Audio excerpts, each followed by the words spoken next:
Slogans are popular in 12-step rooms. You find them framed on the walls of clubhouses and offered to newcomers like cotton candy. But slogans combine the hard-won wisdom of years, and these bite-sized recovery nuggets have little nutritional value and are often completely misunderstood. Here are some of the ones that leave us wanting something more. Fake it till you make it. What are we faking? Sobriety? Whether we're still suicidal? Understanding how to apply the steps to our lives? Whether we're okay or not? That we believe in a higher power or God? And how long do we fake it?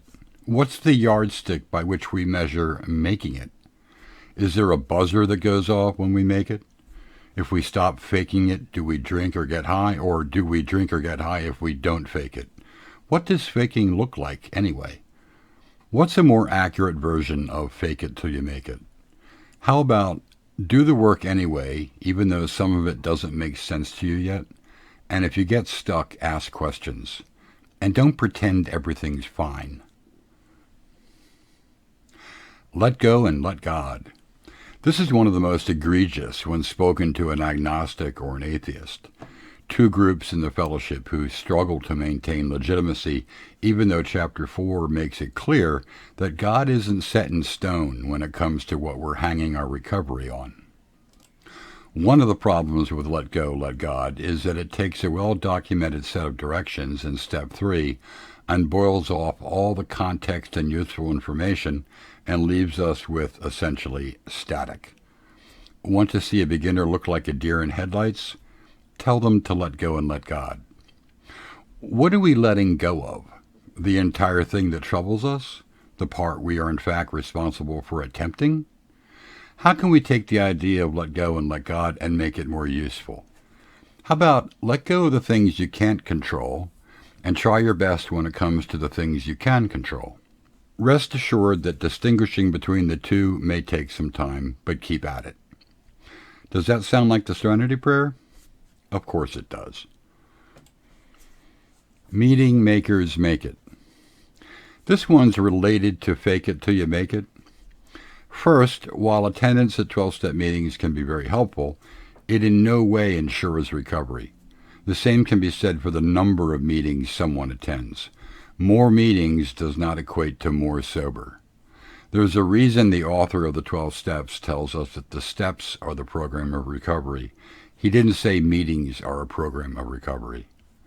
Meetings are a value add in recovery, like getting an extra helping of fries when you buy the whole meal. Meetings are the fries, the meal is the program. The meeting makers make it slogan could be more useful as something like, say, this. Make meetings a part of your new life as you practice the 12 steps.